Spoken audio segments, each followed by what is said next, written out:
Բարև ձեզ, երեկո։ Այսօր ենթադրում եմ վերջին այս տարվա լայվն է, թե տեսնենք գուցե էլի լինի, եթե տեսնենք որ բան չի լինի։ Հարմար է այսպես ասածա։ Լավ, ամեն դեպքում գուցե սրանով ամփոփում ենք տարին, սկսում ենք պատրաստում ենք հաջորդ տարվան։ Այսօրվա թեման մեր մի հատ հետաքրքիր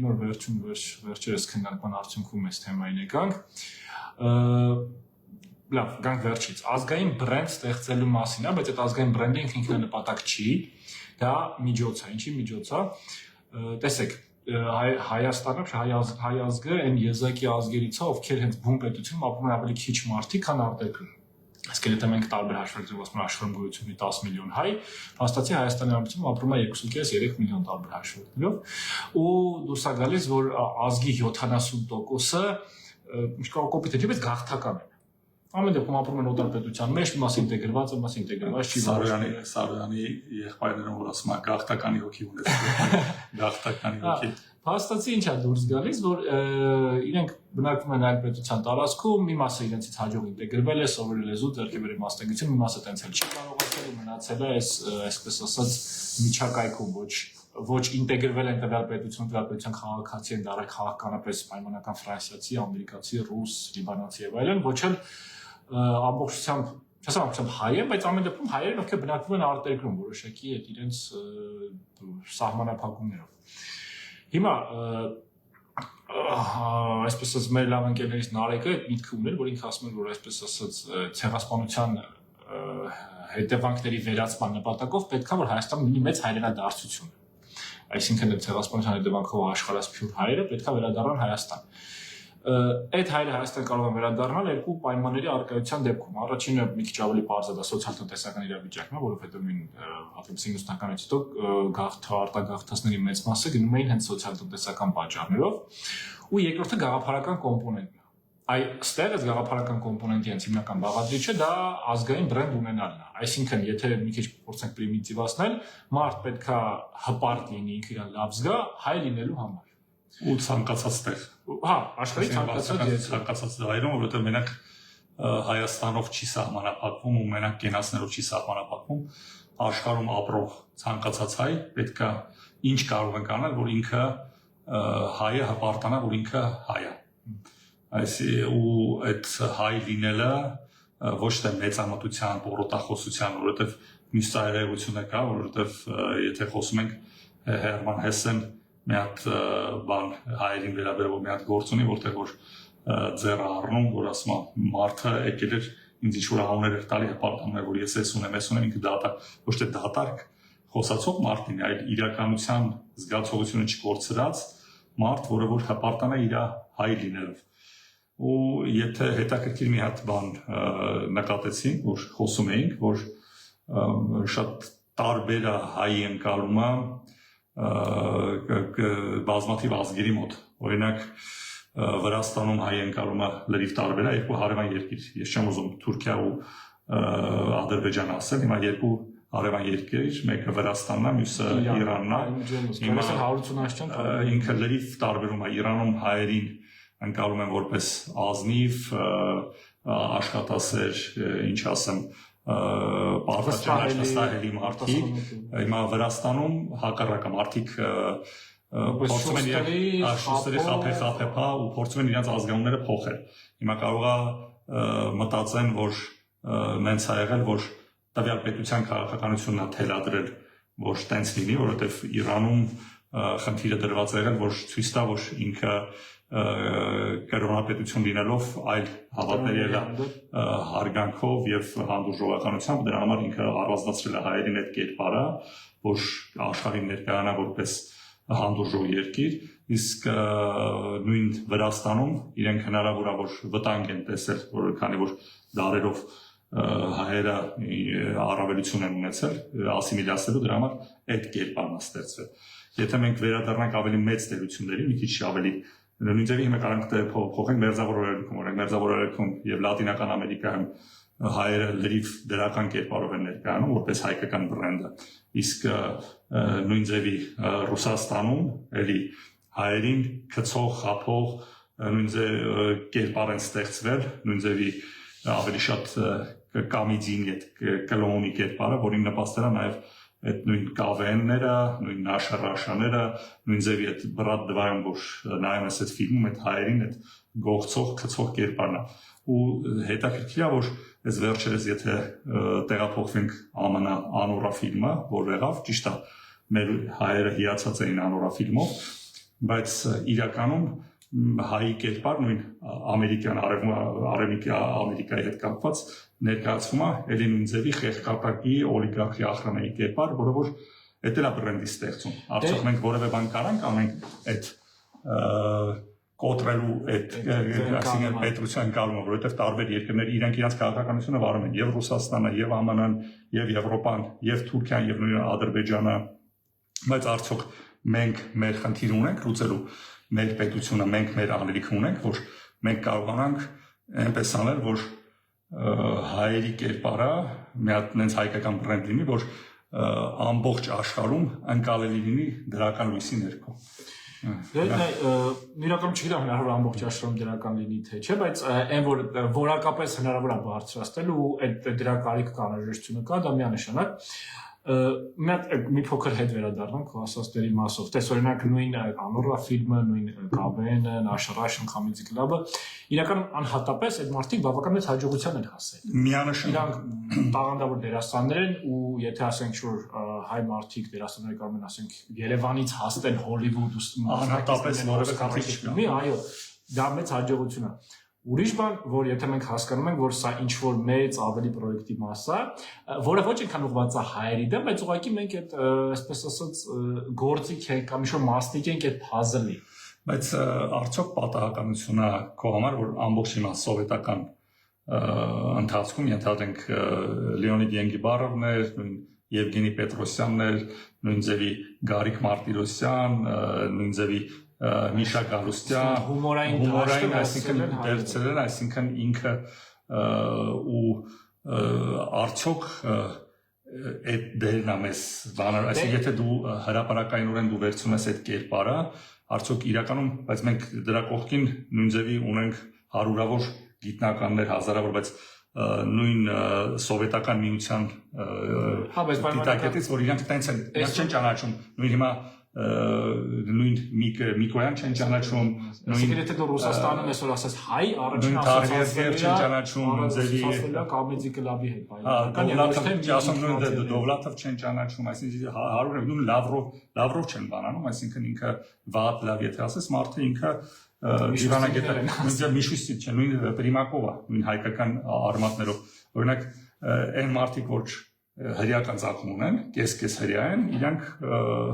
շեշտվում է իրանցը, բայց հայկականությունը չի շեշտվում, այսինքն ինչի համար է։ Ամերիկայում մենք ունենք լուրջ դեմքեր, բայց էլի ինչի մենք հիմա տեղափոխվենք այդ հումորային կերպարների վրա, եթե մենք ունենք լուրջ մարդիկ ու ազգային բրենդը կանանք կառուցենք բանի վրա։ Ու նաև եթե խոսենք ինչեր են արել, ենթադրենք մի Շարլ Ազնավուր ինքը կարողացել է Եվրոպայում մի մարդով անհատ լինելով ինքը լրիվ ուրիշ հայի կերպար ստեղծի։ Այսինքն ինքը իրան անհատապես կարողացել է ինչ-որ բան ունի։ Հիմա փաստացի այսօր Ֆրանսիայում ապրող 5 միլիոն հայեր իրենք իրաց լավ են զգում, առաջին հերթին կամ առավելապես Շարլ Ազնավուրի այդ բրենդի, անհատական բրենդի, որը ինքը այսպես ասած տարածել է նաև ազգային բրենդի վրա, դրա հաշվին։ Ու հիմա մենք ինչ կանենք, որ մարդը դրսում ապրող մարդը երկու ծայրահեղություն, մեկ ինքը չամաչի, որ ինքը հայ է, որովհետև գիտես, այսինքն խաբեբաներն են բոլոր ազգի մեջ եկար եւ սուտասաններ եւ մյուս հակառակը չեն գնի այդ էժան մեծամտության գիրկը, որ ես նույն ձևի առաջի քրիստոնյա ազգն եմ, որ ես այսինքն մենք կարանք այդ ամեն ինչը պետք է լրիվ մարդկայնորեն լինի։ Այսինքն այդ ծայրահեղություններից է պետք է խուսափել։ Բնականաբար, հա, որովհետև եթե դու նաև ինչ կապ ունես դու Կոմիտասի հետ, եթե դու այսօրվա դրությամբ ենթադրենք մտնում ես սուպերմարկետ գողություն ես անում, ինչքան ուզում ես դու բանում ես, դու այդ տվյալ երկրի բնակչի համար ընկալվում ես այդ մարդը։ Ես չեմ ուզում, որ նաև այն մյուս ծայրահեղության մեջ լինի, ու վերադառնալով նրան, արի խոսանք այսօրվա իրականությունից, այսինքն բոլոր ազգերն են իրանց արատները, այս ոչ թե ազգային արատ, այսինքն բոլոր ազգերի մեջ էլ արատավոր երևույթներ կան։ բայց տվյալ պետությունը արդյոք այդ Արարատը ինքը ի ցույցադրում ամբողջ աշխարհին, թե ինքը փորձում է հակառակը ինքը լավ ոչ թե թաքցել, հանցագործության թաքցնելու մասին չեմ խոսում։ Ես խոսում եմ, որ հիմա նույն վերադառնալով բանին, հիմնական ենթադրենք Վատիկանին, գիտես հարյուրավոր քահանաներ մանկապարտությամբ են եւ այսին որը կոնկրետ քրեական հոդված է։ Մենք ամբողջ պետությամբ հիմա որը որ քրեականորեն որևէ դատապարտելի առարժ չկա, միայն կրոնական բնույթի է, մենք վերցում ենք ցույց ենք տնում ու դառնում ենք ամբողջ աշխարհի քննարկման ու ձեռարների առարկա։ Դա այն դեպքում, որ հենց մենք քրիստոնեություն առաջի քրիստոնյա պետական պետությունից ազգ ենք մենք բզնկալը, ու դա է հենց այդ հայկական բրենդներից ու թերևս ամենաառանցքայիններից մեկը դա է։ Այսինքն մենք արժի հիմա մի կողմից կարող ասես, որ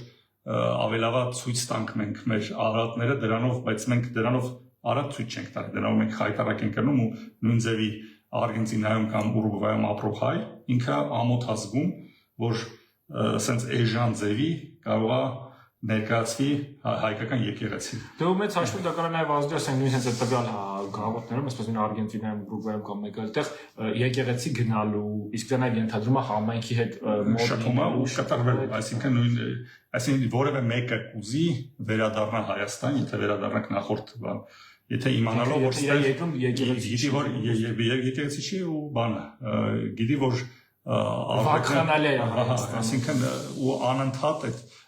կեղտոտ անընդհատ էժան բամբասանքային բանն ինֆորմացիայի դաշնը, այսինքն որևէ բարձր արժեք չի ստեղծվում, այսինքն որևէ մեկը կցանկանա վերադառնա այս երկիր կամ որևէ ապրի այս երկրում ու որևէ մեկը կուզի իր անկերների շրջապատում նստած ենթադրենք ինքը հպարտանա իր հայությամբ, եթե իմանա որ այդպես խայտարակություններ են քո երկրում տեղի ունենում։ Հա, ուրելի եթե մենք վերադառնանք, ինքը արդեն կարող անգամ համա չի ասել, որ ինքը ամենահին քրիստոնյա ազգի ներկայացուցիչն է, որովհետև նույն այդ ծանոթանքերները կասեն, հա, բայց ձեր երկրում այս ամեն ինչն է կատարվում եկեղեցու հետ։ Մեծ ամեն ինչով, այսինքն խոցելի է։ Երբ որ դու դրսի հային խոցելի է սարքում այդ ազգային բրենդի ընկալման տեսանկյունից ինքը խուսափելու է դրանից, ինքը արդեն խուսափելու է իր երեխաներին հայկական դպրոց տանելուց, հայկական այդ գիրգրականություն ուսումնասիրելուց, հայկականության հետ ասոցացվող ամեն ինչից, ու ի վերջո 2-3 սերունդ հետո այդ մարդիկ որևէ կապող օղակ Հայաստանի հետ, որևէ ինչ-որ ընդհանուր բան չեն ունենալու։ Հիմա արի վերադառնանք այդ քո ասածին, թե լավ, ասենք ինչ պետք է անենք, որպեսզի այդ մարդիկ գան։ Նախ այսօր մարդիկ չեն գալու, ոնց դու ասացիր, որովհետև այսօր նենց իրավիճակա, որ ընդհակառակը եղածներ են գնում։ Այսինքն ի սկզբանե պետք է մտածել այդ արտախոսքը, արտագաղթը կանխել։ Առնահոսությունը նախ պետք է դադարեցնել, հետո նոր արումներ ակերտել։ Հիմա իսկ ինչն է հանգեցնում այդ արտագաղթին։ Սոցիալական խնդիրները դա կան, մեծ հաշվով դա միշտ է լինելու, ես որևէ կերպ չեմ ուզում այդ դաշտում ինչ երկիր Հայաստանը դառնա, մեկը կամ մի այլ երկիր, որտեղ ասենք հնան ավելի բարձր, աշխատավարձն ավելի բարձր է, կյանքի որակը ավելի լավն է։ Մենք երբեք աշխարհի թիվ 1 երկիր Շվեյցարիա կամ չգիտեմ, Նորվեգիա չենք դառնալու, որովհետև աշխարհագրորեն եւ ասենք ռեսուրսների առումով մենք այդպեսին չենք։ Բայց օրինակ այստեղ կուզեմ զուգահեռ անցկացնել, մենք որ խոսում ենք հենց Իսրայելի հետ կապված ու հրեական ազգի հետ կապված։ Ոնց իրանք կարացան 48 թվականին անապատի մեջ շրջապատված լինելով բոլոր կողմից, այդ Հայաստանը օրինակ մենք ասում ենք 4 սահմաններից 2-ն են մեզ ճշնամաբար տրամադրված պետությունը, իսկ այն 2-ը բավական նորմալ հարաբերություններ են պահպանում, ոնց իրանք կարողացան ամբողջությամբ շրջապատված լինելով ճշնամիներով կառուցել պետություն։ Մեր քննարկման արդյունքում մենք էլ եկանք դրան, որ թիվ 1 նախաբանումը դա հայրենասություն է, իսկ սիոնիզմն էր, որ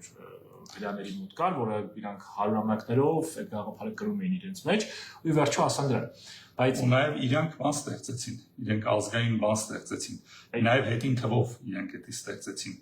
ազգային բրենդը, այստեղ շատ հետաքրքիր, որ ասում եմ ինչ ավելի մանրամասն է։ Հետին թվով ինչը ստեղծեցին, հետին թվով նենց արեցին, որ մարդիկ, որոնք որ երբևիցե նույն Գերմանիայում ապրող հрьяաները, որոնք իրենց գերմանացի են ասոցացրել եւ չէ տարբերությունը չլին դրա ազգային բանով, ինչ որ մի հատ հրաշքով մարդիկ կարացան նենց ներկայացնել այդ մարդկանց, որ հրեականությունը շեշտվի։ Հիմա նույն ձևի քո վերադառնալ քո ասածին, ասում է ավստրիացիների հետ կապված, որ ասում աշխարհի ասում են ամենա հետաքրքիր ազգը ավստրիացիներն են, որ կարողացել են ամբողջ աշխարհին ապացուցել, որ Հիտլերը գերմանացի է, բայց Մոցարտը ավստրիացի։ Հիմա նույն ձևի այդ ստեղծելու խնդիրն է։ Ինքը դու պետք է կարողանաս մի մոմենտ, երբ որ մենք հաղթանակած երկիր էինք, այդ ընթացքում նույնիսկ Թուրքիայում ինչ որ տարածված բան եղավ, նաև կարող է համընկավ քաղաքական բաներով, որ տարբեր մարդիկ, այսինքն նաև հրանդինքը մեծ նպաստ ունեցավ դրան, իրենք սկսեցին հպարտանալ իրենց հայությամբ, նաև բարենպաստ պայմանները։ Այսինքն ես մի քայլ եմ ուզում ավելի առաջ գնանք, որ մենք ոչ միայն այն հայերը, ովքեր որ այսօր հայ են, իրանք փորձեն հայ մնալ եւ վերադառնալ իրենց երեխեքին հայություն, այլ նաև այն թաքնված հայերը մենք եթե կարողանանք Իմիջիայինս կնոնես այդ առումով շարունակեմ քո միտքը Թուրքիան արգելել է գենետիկ տեստերը որովհետև իրանք հասկացան որ արևելյան Անատոլիայում այսպես ասած ոնց իրանք են կոչում ներկայացնում նախկինում արևմտյան Հայաստանի տարածքում գրեթե բոլորի մոտ եթե իսկ իմ սիստեմա բոլորի մոտ առանց գրեթեի կա հայկական մասնիկ կա հայկական արյուն ու եթե մարդիկ կարողանան հպարտանալ պատկերացրեք Թուրքիայի հիմա մենք խոսում ենք խաղաղության մասին եթե Թուրքիայի բնակչության մեծ մասը ինքը իմանա որ ինքը իր հայությունը հպարտանալու առիթ է ոչ թե ինքը մեծ ներպես այսին տաղանդավոր ազգի ներկայացուցիչ է ինքը լրիվ ուրիշ իրավիճակ կա ողջին այսինքն բայց կարողաս ներքին նույն ձևի ոնց որ Գերմանիայում մարդիկ սկսեցին 100% գերմանացիները գենետիկայի չասենք, այսինքն գիտակցության գերմանացիները իրենք սկսեցին հպարտանալ իրենց հայրականությամբ, նույն ձևի Թուրքիայում կարող է ճիշտ աշխատանքի շնորհիվ, եթե Revolver ֆիրմա հույս ունեմ գիտես, թե դու կարող ես մտնես մարդուն ու համոզես, որ այդ իր գաղափարն է, ասի ինքը կարող է հպարտ զգա, որ ինքը իր նախնիները հայ են եղել, ինքը իր հայությամբ ու ինքը հետ վերադառնա ինքը իր ամեն ինչը։ Բայց դու եք ասում, քիչականում շատ դժվար process է։ Այսինքն դու առաջարկում ես Թուրքիային, թուրք ազգի որոշակի ներկայացուցիչների մասին, որոնց մեջ կա հայկական արյուն, համոզել, այսինքն չհամոզել, ներդնել իրancs մեջ գաղափար, որ իրանք կհամարեն իրենցը, այսինքն ոչ թե իրանց համար դա արտաքնապես ներդրել, իրancs կթվա թե դա իրանց ներքին համոզմունքն է։ Այն, որ իրենք հայ են, լավ թեստի արդյունքների պատասխանով 1% միայն թեստով չէ, ինքը հպարտ ու այդ հպարտության զգացումը, բայց այսօր ինչ ունի Թուրքիայի քաղաքացին հպարտանալու Հայաստանում։ Հիմա հայերի շատերը պայմանական հպարտանային լինել իտալացի կամ անգլիացի կամ ճապոնացի։ Բայց նույն Թուրքիայի հիմա եթե նայում ես, այսինքն երկու բան կա, մեկ քո քրիստոնեությունն է, երկրորդ քո մշակութային արժեքն է։ Քրիստոնեությունը դրեցին նկատում, որովհետև իրանք մահմեդական են։ Իրանք համար ասել քրիստոնյա լինելը դա հպարտություն է։ Եվ քո մշակութային արժեք ստեղծելն է, այսինքն եթե դու մշակութային դաշտ եք, մշակութային դաշտ։ Ինչ ունենք մենք վերջին, չգիտեմ, 30-50 տարվա մեջ սպորտի ոլորտում, արվեստի, եւ վերադառնալով այդ սպորտին, այդ զարմանալի է, որ մենք հիմա խոսում ենք շատ ենք խոսում գրականության մասին, օրինակ ես որ խոսամ ես այսինքն ունենք Սարոյանի պես մարդ, որը որ Հայաստանում մի տոկոսը Սարոյան չգիտի ինչ է, որ կարաս դու Սարոյանը որպես բրենդ սարքես, ոնց որ հիմա շարը դարձել է Եվրոպայի մեր այցեկարտը, ամերիկյան այցեկարտ դու կարաս, բայց նաև սպորտը մենք, սպորտ չունենք։ Հիմա եթե վերցնենք նույն վրացիներին, համատում ենք մենք վրացիներին, իրանք չունենալով տենց սփյուռք, իրանք մենակ գրական թարգմանությունների միջոցով կարողանում են իրանց մշակույթը տարածել ամենտեղ, այսինքն նույն ձևի պետության բյուջեից մոտ 10-ից 20 միլիոն դոլար փող է ծախսվում իրանց գրականությունը թարգմանելու համար։ Նույն ձևի վերադառնալով սպորտին, ավելի որը էտել է անտեսված։ Մենք երկու հատ այս համաշխարհային մակարդակի սպորտսմեն ունենք, մեկն է Արթուր Ալեքսանյանը, բայց դե համաշխարհային ոչ ճանաչում ունեցող, այդ երկուսն են, բայց երկուսն էլ իրանք հեռացան բանով, այսինքն ինքը երկրից հեռացան, իսկ վրացիները դու երևի բասկետբոլով դու ավելի շատ լողով ես հետաքրքրում, ֆուտբոլով, բոքսով, բայց վրացիները NBA-ում բաներ ունեն, մի քանի հոգի խաղացող ունեն, նույն ձևի ֆուտբոլում էլ ես ֆուտբոլից շատ հեռու եմ, բայց որ նայում եմ տասնյակ մարդիկ են արդեն Չէ, հիմա վրացիները ֆուտբոլի մակարդակով համակարգային Նայ խոսեցին գրականությունում Վրաստանը նա ինչ առաջընթաց է, այսինքն պետությունը ինքը պետությունը ֆինանսավորում է թարգոսը Հայաստանում կներես այլա հանրակրթություն հայ ժամանակակիցների տպագրվում են, բայց հիմա հարց իրանցից քանի տոկոսի կամ անգամ բացարձակ արժեքով քանի հատ գրական ստեղծագործություն կամ գիրք թարգմանվել ռուսերեն, անգլերեն, ֆրանսերեն, չգիտեմ, արաբերեն, շատ քիչ են, այսինքն մի քանի հրատարակչություն կա, որոնք որ իսկականից լուրջ ազդեցություն են ունենում, փորձում են անեն, բայց դա էլ շատ քչականակ նույն ձևի անտարեսնա զանգակն է իրանք փորձում են ինչ-որ բան անել, բայց այնքան շատ առանց պետության արդյոք դա բավարար է որ կանաս մտնես համաշխարհային գրականություն քո եթե հիմա այդտեղ արդեն վերադառնում ենք այդտեղ արդյոք պետության խնդիրն է որ պետությունը պետք է անի թե ներքևից պետք է նենց ալիք բարձրանա հասարակությունը ճնշում գործադրի որ մարդկանց համար այսինքն ասեն ժողովուրդ ջան այս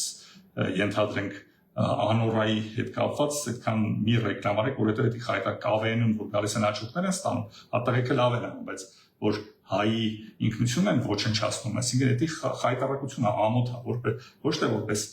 ազգային հերոսներ ներկայացնեն այդ կավենի չեմպիոններն են նորմալ մարդիկ են եկել իրենց բիզնեսն են անում ես չեմ ասում այդ մարդիկ տաղանդավոր են թե անտաղանդ են այսինքն արդյոք այդ հասարակության ճնշումը պետք է լինի հասարակությունը ինքը պետք է լավ իսկ գուցե մի եթե գրականության թեմայով ենք ոնց որ մեկը գասին գրականության եթե այսօր որոշել ենք հիմա նայ իսկ գուցե չի թարգմանվում հայ հեղինակների գրականությունը որովհետև ընկալելի չի Օրինակ հայ հեղինակ գրում անես տեքստ, որ ամերիկացին, իտալացին, ֆրանսիացին կան։ Եթե լավ, մի քիչ ավելի եթե Օրհամ Համբուկը, հիմա թուրք Օրհամ համաշխարհային արժեք, համաշխարհային արժեք։ Եթե Օրհամ Համբուկը ինքը կարողացավ ճղել, հասցնել ինքը եւ Նոբելյան մեր ազգը ինքը եթե դու ակցենտը դրեցիր քո բանի վրա խեղճության կամ պորոտախոսության դու ոչ մի բանի, իսկ եթե քո հիմա Արտոն Թունտոյան ջան մի հատ հետաքրքիր բան ինտերվյուներ նայեցի շատ հետաքրքիր բաներ ասում էր հայերը փորձում են բան անել ներկայացնեն ասում են այս մեկը բանը Վիտնի Հյուսթոնի պես է երգում մյուսը Ստիվի Վանդերի պես է երգում ասում բայց դա ամոթ է տենց բան այսինքն դու քո պես պետք է երգես այսինքն մենք ես համարում եմ որ մեր ազգը այնքան հետաքրքիր բաներ ունի, որ առանց նմանակելու ինքը ազգային ինքնությունը կարած դու վերցնես ներկայացնես աշխարհին, ոչ թե քո այդ պորոտախոսությունն ու քո ազգային թերարժեքության կոմպլեքսը, այլ քո բուն, այսինքն նույն Խաչատուրյանով, նույն ձևի Սայաթնովայով, նույն ձևի Կոմիտասով, Երկմալյանով դու կարաս նենց բան աշխարհին ներկայացնես Այդ մարդիկ արդեն կան, այդ մարդիկ արդեն են գույցում։ Բայց հիմա էլ կարաս, եղբայր, հիմա էլ կարաս, դու ռեբրենդինգի բայց հիմա հрьяաները ինչ արեցին։ Կարող է իրանք հрьяաները իրանք եղած է ռեֆերենսի ներկայացրեցին ամբողջությամբ։ Պես այ շատ լավ հետաքրքիր ասեցի, որ իրանք այդ ամենը post factum արեցին, հետին ամսաթվով արեցին։ Հա, որովհետև ժամանակ որտեղ հա։ Մինչև 1940 թվականը հրյա հայտնի կոմպոզիտոր, լրագրող, ռեժիսոր, կային, բայց իրանք հրյականություն չէ շեշտում։ Հիմա Մենդելսոնը կոմպոզիտոր էր հրյական, բայց չէ շեշտում իր հրյականությունը։ Հիմա Մարքսը փիլիսոփա էր, բայց չէ շեշտում, բայց իրանք կարացան Էդի շեշտն իրանց ազգային ակցենտը ու դրա վրա կառուցեցին ամեն ինչը ու նաև վերցրեցին աշխարհի ամենահզոր պետության լրատվամիջոցները Հոլիվուդը ֆինանսական աշխարհ ու կարացան էդի բոլորը ամեն ինչ անեն հրյա ազգի բրենդ ստեղծելու համար։ Այսինքն հիմա փաստացի ամերիկյան բանկային համակարգը, ֆինանսական համակարգը, Հոլիվուդը ամեն ինչ աշխատում է ազգային բրենդի վրա։ Մեծ գովազդային ֆիրմա է, հրյական գովազդային ֆիրման է, որը որ ազդում է այդ ազգի կերտակներ։ Չմտածես որ հրյաները տենց հստակ բոլորը հանճարներ, ինչ ասեմ, տաղանդներ այլ հավասար բաններում հրյային նախապատվություն կտան Դա բայց բոլորը իրենք կարացել են տենց ներկայացնեն իրենք կարացել են նենց ներկայացնեն որ կերպարը տենց կերպար ներկայացնեն նայ շատ էլ հետաքրքիր մնա ես դա չեմ սիրում բայց փաստացի տենց է որ այդ փաթեթավորումը երբեմն շատ ավելի կարևոր է քան մեջինը ամեն ինչով բոլոր տնտեսության մեջ անգամ գիրք ընտրելուց մարդիկ ասում են կազմը գեղեցիկ լինի բայց ի վերջո պետք է մեջինը չէ լինի կամ մարդկա անգամ ասենք դուխին է ընտրում որ ֆլակոնը սիրուն լինի Դե բայց հիմա PR աշխարհում ինքը դու պարտավոր է ստենց ներկայացնել։ Իսկ իմ խնդիրը որն է ընդհանուր մեր պետության քաղաքականության հետ, որ մենք մեր ստեղծած արժեքները կամ դարերով եղած արժեքները զրոյացնում ենք անմտաբար։ Իսկ այն զիբիլ բանը մենք ներկայացնում ենք որպես լսոմա ինչ-որ բան։ Այսինքն դու այդ $6 միլիոն որ տալիս էր Snoop Dogg-ին կամ Jennifer Lopez-ին, դու կարայիր դրա վրա հարյուրավոր գրքեր թարգմանեիր, կարայիր մի հատ կոմիտասի բան աներ, փառատոն անցկացներ կամ Սայաթնովայի մի հատ բան անցկացներ ամբողջ քաղաքներում Սայաթնովա լրիվ ուրիշ բան կարայիր անել։ Բայց դա երկրորդաբեր չի։ Բայց դա պետությունը փոխստենցն է ծածկել։ Դու այսին դու բրենդ չես ստեղծել, դրանով ինչ ես արել։ Այսինքն ինչ ես ռեփ դե իրանք ստացել են այս ռոբական շահ, դա ինչ-որ туриզմի, չգիտեմ, туриզմի զրոյական, այսինքն туриզմի ընդհանրապես туриզմի ոչ դու туриզմով նենց սիրուն բրենդ կարած հայկական բրենդ ստեղծես, փորձեր եղել են նույնիսկ հիմա խոսեցինք հիմա Փարաջանովին, այսինքն կերպարներ կան, մենք նախ պետքա քարտեզագրում անենք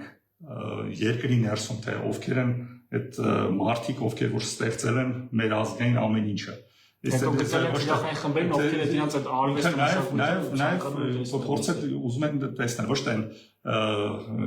էժան ռեկլամաները որ կպցած էր, ես հպարտ եմ, որ հայ եմ, չէ, հպարտության քանթիչ չկա։ Դու ինքը ոչ թե պետք է պլակատի վրա գրված են, եթե մարդը էդի տեսնում է ու տեսնում է նույն աղբամանները, նույն փոսերը, նույն սովածները, նույն տրաֆիկները, ուզում ես հարված պլակատ, բայց մարդը ինքը իրանով պետք է ինքը իսկականից ինքը հասկանա, որ ինքը յուրօրինակ մի հատ յուրահատուկ բան ունի, այս տալու ու վերցնելու։ Ստեղ միջևս մոտ հետաքրքիր դաշտ է, մտնում այդ բանը, այդ ազգային հիշողության էլեմենտն է, բայց մի բացի այդ ընդհանուր բան կոնտեքստից, մի հատ ցենց առանձին դեպքում։ Հիմա 21-րդ դարում ազգային լինելը կամ ավանդական լինելը կամ օրինակ ասենք կոմիտաս լսել ինքը նորաձև չի։ Սայաթնովա լսել ինքը նորաձև չի։ Բայց դու կարաս ռեբրենդինգ անես։ Այ դա արդեն հա, չնայած հանրարդարության պետք է ասեն նույն ռեինկարնացիա կամ վերջերս այդ բան տեսա Համշենա հայերի բարբարով երկեր լսեցի 2 միլիոն Համշենային մենք հիմա մահմեդականություն այդ մարդկանց մենք ոնց կարանք օգտագործենք իմ կարծիքով պետք է ազգային մի հատ պլան մշակվի որ փորձվի ոչ թե այնց ասում շատ վտանգավոր դաշտ ենք մտնում, որը որ երկու ծայրահեղություն է կամ դա սինսանափառությունը կենացի, որ դատարկ հպարտություն, երկրորդն է, որ ասում ես լավ դե այս ազգային է, այդ ոսկի միջինը գտնելու համար մենք չենք ինձ թվում մենք խմբեր պետք է լինեն ու քննարկումներ պետք է լինեն ու ինձ թվում է այս sense podcast-երներ հնարավոր է որ նպաստեն ինչ-որ մարդիկ տեսնեն, իրանք իրաց գաղափար ասեն, ինչ-որ բան գրեն, որ հանրարդարության ես քեզ անկեղծ եմ, իմ պատկերացմամբ այս ամեն ինչի ինիցիատորը նախաձեռնողը պետությունը չպետք է լինի։ Այդ պահանջարկը, այսպես ասած, պետք է ինքը տակից գա, ուրիշ բան պետությունը պետք է դա վերցնի ու համակարգվածություն մտցնի։ Այսինքն ավելի դինի ռամկաների մեջ հստակ ինչ-որ օրակարգերով։ Բայց ինքը ազգային պահանջը պետք է տակից գա, այսինքն դու չես կարա վերևից տեսականորեն հնարավոր է ինչ-որ փորձեր անել, ճղճին փորձեր, բայց չես կարա վերևից դիպես, որ Հրյաներին բանը պետությունը չարեց, այսինքն ինքը իրանք չստեղծեցին։ Հրյաներին, չէ, բայց մեկ եմ, հրյաները հրական պետությունը ինքը ձևավորվեց 2000 տարվա գաղափարախոսության հիման վրա, որը տակից էր եկել։ Ինքը տակից պահել են ինքը, հա, բայց մենք հիմա պետք է հավեր 2000 տարի ինքը վառ պահվել էր գաղափարություն։ Այդ պետությունը այլևս տարբերակ չուներ շեղվելու այդ գծից։ Ինքը ցավոք հայ ազգը մենք որպես պետություն այդ գաղափարությունը մենք չենք ունեցել։ Անգամ ցեղասպանությունը այդպես կոնկրետ ցեղասպանությունը ինքը բացասական բրենդ է, ինքը բացասական բրենդ է ու բացասական ստիմուլ է։ Ու երկրորդը դա մեր հետը մեր ոնց որ մեր ձեռքում չի եղել։ Դա մենք ոնց որ սա ռեակցիա է, բայց շատ վտանգավոր թեմա բանալեցիր։ Մեր հաղթանակը, Ղարաբաղյան պատերազմի հաղթանակը ինքը ազգային այդ կոմպլեքսը հաղթահարեց։ Այսինքն մորթված եւ զոհի սինդրոմից ազատվեցին, բայց հիմա մի հատ շատ վտանգավոր բան է գնում, որ նորից էլ որ մենք մտնում ենք այդ սինդրոմի մեջ, մենք ինչ կարող ենք անել, որ մենք կարանք այդ զոհի վիճակից մենք կարողանանք բանանենք շատ ավելի լայն թեմա է ու նոր տարվա Կարանք հաջորդ տարի սկսենք այդ թեման Կարանք սկսենք որն է հնարավոր որ ընդհանրապես որ չմտնենք այդ բանի մեջ ոչ թե ազատվելը հիմա արդեն մտնելու process-ն է արդեն որովհետև կոմպլեքսավորում են թերարժեքության կոմպլեքսն է կաթիլ որ դու չես կարա դու երազանք իրավունք չունես ունենալ դու այսի մեկ արդեն ամեն ինչ որոշված առաջ մեծ տերությունները որոշել են բոլորը քո տեղը արել են արդեն դու քեզնից ոչ քո ձայնից ոչ մի բան կախված չի Ասեմիջելս ընծելա որ նախընտրական փուլում ինչ մարդկանց ասում որ 10,000 դրամ կաշառք ներստես մեկը կոմիսարսապելի այսինքն ամոթ զանգված ստանալը դա ամենավտանգավորը հիմա այս ընտրությունները կգան կանցնեն բայց այդ մասսան որը որ կոտարված քշված մասսան մնալու է այսինքն հակառակը ով ուզում է թող ընտրվի կամ չընտրվի բայց ինքը պետք է ընտրվի ոչ թե կեղծ հայրենասիրականությունով ոչ էլ թերարժեքության որ դու քեզնից ոչ մի բան կախված չի դու կործանված ազգի ներկայացնում ուղղակի այսպես ասած ով էլ ընտրվի ապաթիայի հետևանքով որտեղ ասենք եթե հանրության 78% ապաթիայի մեջ է ու նիհիլիզմի մեջ է մերժում է հերքում ամեն ինչ բնականաբար շահելու են այդ ամենից օգտվելու են նրանք ովքեր կարող են լավ մանիպուլացնել այն մնացած զանգվածի բայց իմիջիալոց եթե մենք խոսում ենք հետագայում այդ զոհի կերպարի մեջ չմտնելու գործընթացի մասին հենց դա էլ ազգային բրենդի ձևավորման քայլերից մեկն է այո դու չես կա չէ մենք ասում դու կարաս ստեղծես ազգային բրենդ զոհ բայց ոչ մեկ իստեմա չի ուզել ժամանակին ինչ որ ցեղասպանության որոշակի կապիտալիզացիա փորձում են հրաներն էլ սա ստեղծեցին բայց ինքը նույն ձևի հոլոկոստը ինքը էլի բրենդի մաս էր բայց բրենդը ինքը շահով բրենդեր աշխատող լատարի բայց իրանք ագրեսիվ ագրեսիվ բան է այսինքն ինքը փոխհատուցման երբեք չանցեցին բացի դրանից թանգարան հիմա ամերիկայի օրինակը բերենք ամերիկայում ընդունված երկրում նաև երեխեքին 10 ժամեր է տրամադրված ցեղասպանության բայց նույնիսկ այդ 10 ժամերի ժամանակ շատ քիչ դա ուսուցիչներ են որոնք որ արդեն տրված է կարտը տրված է դաժե եղած բանով չես կարողանում դա օգտագործես ուր մնաց որ մենք նոր այսինքն մենք մեր իմ ասածը նա է որ մենք մեր եղածը փորձենք ունեցածը փորձենք մաքսիմալ օգտագործենք կամ հանենք մենք արժևորենք այն մարդկանց որոնք որ կան հետո նոր անցնենք հաջորդ քայլին որովհետև մեծ բաներից կարանք խոսանք այսօր որ փորձենք արտակարգել մինչև մենք եղածը մինչև մենք մեր եղածը չկարողանանք ռեալիզացնենք մենք ընդհանրապես որևէ բան չենք կարողանում իսկ եղածը հիմա այսօր կայացած եթե նայենք սպյուրքով կայացած կառույցները հիմնական այսինքն եկեղեցին է կայացածը ու մի քանի անհատներ են որոնք որ իրանք ինչ որ ազգային իրանք ուսերին վերցրել են ազգային ինչ որ ինքնության պահպանության ինչ որ միսիա դե չէ մենք ուրիշ որևէ բան չունենք մնացած պետք է պետությունը ինքը դրա համար վերադառնում նա ես ավելի քո հետ համաձայն չեմ որ տակից պետությունը ինքը պետք է փորձի այդ ամեն ինչը ձևավորի Պետությունը ազգային գաղափարախոսության ձևով գաղափարախոսություն չի ինքը բրենդի որ այսինքն բրենդը պետք է հիմնված լինի որոշակի գաղափարախոսություն ինքը մի գաղափարախոսություն չի ինքը արժեքային համակարգի վրա այսինքն դու հայի կերպարի ոչ թե հայուգենը չեմ ասում հայուգենը դա абսուրդ է դա ֆաշիստական է էժան չէ հայ տեսակի այսինքն թե ինչպեսին կարա լինի հայը նույն Ռուսաստանում նույն Վրաստանում նույն Իրանում այսինքն Okay հիմա արի շարունակենք Հայաստանի Հանրապետությունը ո՞նց է որոշելու թե Ռուսաստանում հայը ինչ բարոյական նկարագիր դու եթե ստերից նենց կոնտենտ ստեղծես քո ազգային նենց մատերիալ ինչ արտադրանք տաս որ բարձր արտա դու պլանկը որ դրեցին ինքը մեխանիկորեն ինքը փոխանցվելու է բոլոր ուրիշ երկրների վրա իսկ եթե sense խնդրող մուրացկան եթիմի կերպար լինի ինքը տարածվելու մնացած ամեն ինչի վրա այսինքն վերադառնալով բանին այսինքն ինքնասիրության խնդիր գոյություն ունի այսինքն ազգային արժանապատվության խնդիր գոյություն այսինքն դուք արժանապատվությունը պետք է գա մինչև բրենդ սարքելու այդ արժանապատվությունը պետք է վերականգնվի իմ կարծիքով Բան չասեցի լավ ինձ էլ այդպես թվում այսօրվա համար ու մյուս տարվա հետ կապված ինչ ասեմ եթե չտեսնենք բայց հույս ունեմ որ մի անգամ էլ կտեսնենք բայց չսահմանափակենք մեզ ժամանակային սահմանումները եթե տեսնենք եթե մյուս տարի էլ փորձենք մենք էլ մի ձևով հիմա այս գրքերը դրված է մենք էլ մեր պոլկայում մի գիրքեր մենք ավելացնենք մեր երկեր որոնելու երկեր փնտրելու հենց չի որ մենք գիտենք երկերը բոլոր բայց փորձում ենք ամեն դեպքում փորձում ենք այս էլ այդ փորձերից մեկն է Այսքանը Մերսի շատ ապրեք մինչ նոր հանդիպումներ